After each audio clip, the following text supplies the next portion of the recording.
Alam nyo, may mga kwento tungkol sa mga bayani na tumatakbo, hindi dahil may ginawa silang masama, kundi dahil may dala silang napakahalagang mensahe.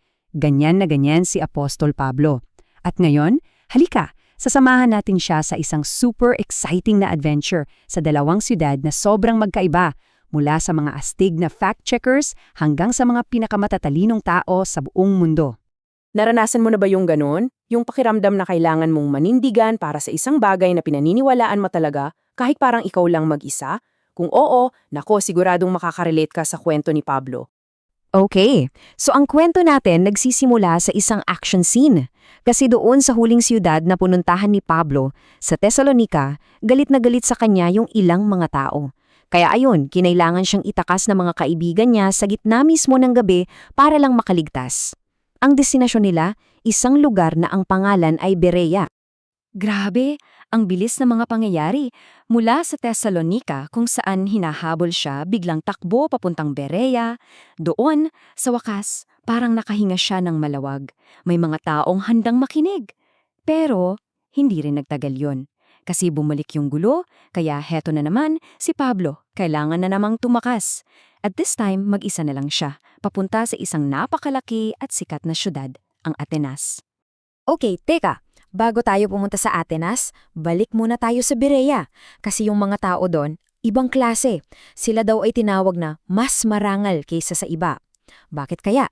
Kasi meron silang special na ugali para silang may superpower sa paghahanap ng katotohanan.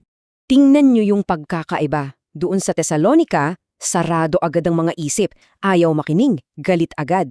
Pero sa Berea, naku ibang-iba, bukas ang isip nila. Para bang sinabi nila, okay sige pakinggan natin yung sinasabi mo, pero ichi-check muna namin kung totoo nga yan. At ito yung sikreto nila. Una, nakinig sila ng walang judgment. Pangalawa, hindi sila basta-basta naniwala. Araw-araw, binubuklat nila yung mga kasulatan para i-check kung tugma ba yung sinasabi ni Pablo. Inalam muna nila yung facts bago sila gumawa ng desisyon. Galing, di ba? So, ano ang resulta ng pagiging masisipag nilang fact-checker? Dahil nga sa masusi nilang pag-aaral, marami sa kanila, mga importante, mga ordinaryong tao, lalaki man o babae, ay nakumbinse at naniwala. Pero hindi pa tapos ang mga pagsubok. Nalaman nung mga galit na tao mula sa Thessalonica na nasa Berea si Pablo, kaya sunundan siya doon para manggulo ulit. Hay nako. Kaya ayon, kinailangan na namang umalis ni Pablo, at this time, papunta na siya sa Atenas, at mag-isa lang siya. Pagdating ni Pablo sa Atenas, para siyang napinta sa ibang mundo. Ito kasi yung sentro ng lahat ng kaalamani at sining noon. Saan ka man lumingon, puro naglalakihang templo, ang gagandang mga estatwa at napakaraming rebulto ng iba't ibang Diyos. Para kang nasa isang higanting outdoor museum. Pero sa gitna ng lahat ng yon, sa gitna ng dami ng tao at ganda ng paligid, ito pala yung nararamdaman ni Pablo. Mag-isa. Kahit napapaligiran siya ng mga obra maestra at matatalinong tao, naramdaman niya yung kalungkutan ng pagiging mag-isa. Pero habang naghihintay siya sa mga kasama niya, hindi naman tumunganga lang si Pablo. Nagsimula siyang makipag-usap sa mga tao, kasama na yung mga pilosopo, yung mga pinakasikat na thinkers sa Atenas. At nung narinig nila yung bago at kakaibang turo ni Pablo, naging curious sila. Isipin mo nga sandali, kung ikaw yung dinala sa harap ng mga pinakamagagaling na professor at scientist ng panahon mo, ano kaya ang sasabihin mo sa kanila tungkol sa Diyos? Medyo nakakakaba, no? Pero si Pablo, matalino. Hindi siya basta-basta na lang nagsalita. Habang naglalakad-lakad siya sa syudad at inoobserbahan ng lahat, may napansin siyang isang bagay. Isang bagay na magiging susi sa buong speech niya. Ito yung nakita niya, isang altar ng may kakaibang sulat sa hindi kilalang Diyos. At doon, boom, nakita niya yung opening niya. Ginamit niya yung sarili nilang kultura para makakonekta sa kanila. Parang nakita siya ng pinto at dahan-dahan niya itong binuksan. Ang galing ng diskarte niya. Simula sa altar na yun, sabi ni Pablo, mga taga-Atenas, napansin ko sobrang religyoso ninyo. Nakita ko pa nga itong altar nyo para sa hindi kilalang Diyos. Well, yung Diyos na sinasamba nyo nang hindi nyo pala kilala, siya yung ipapakilala ko sa inyo ngayon. Ang talino, di ba?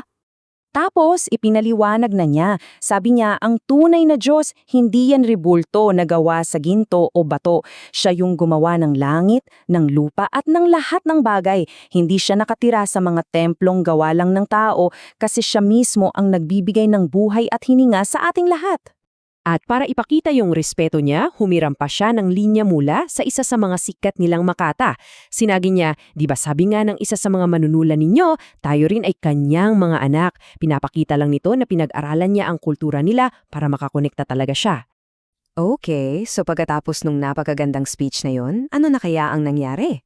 Naniwala ba ang lahat? Well, hindi rin. Hati ang naging reaksyon ng mga tao. Nung binanggit na ni Pablo yung tungkol sa muling paggabuhay, may mga tumawa at pinagtawanan siya. Yung iba naman parang, interesting yan. Sige, babalik kami para pakinggan ka ulit minsan. Pero, may isang maliit na grupo na naniwala sa kanya on the spot. At kahit konti lang sila, hindi nasayang ang lahat ng pagod ni Pablo. Isang importanteng tao, si Dionisio, at isang babae na si Damaris, at ilan pa ay sumama sa mga mananampalataya. Pinapakita nito na kahit isang tao lang ang maniwala, panalo ka pa rin. So, anong mga aral ang pwede nating makuha dito? Una, maging tulad tayo ng mga taga-Berea, laging mag-check ng facts. Pangalawa, maging matapang tulad ni Pablo, kahit pakiramdam mo nag-iisa ka. At panghuli, matuto tayong makipag-usap ng may respeto. Maghanap ng common ground, hindi kailangang manakit ng damdamin kahit magkaiba pa kayo ng paniniwala. At yan ang tanong na iiwan ko sa inyo. Sa buhay mo, sa school, sa mga kaibigan mo o sa pamilya, kailan kaya yung susunod na chance mo para maging matapang pero magalang, katulad ng ginawa ni Pablo doon sa Atenas?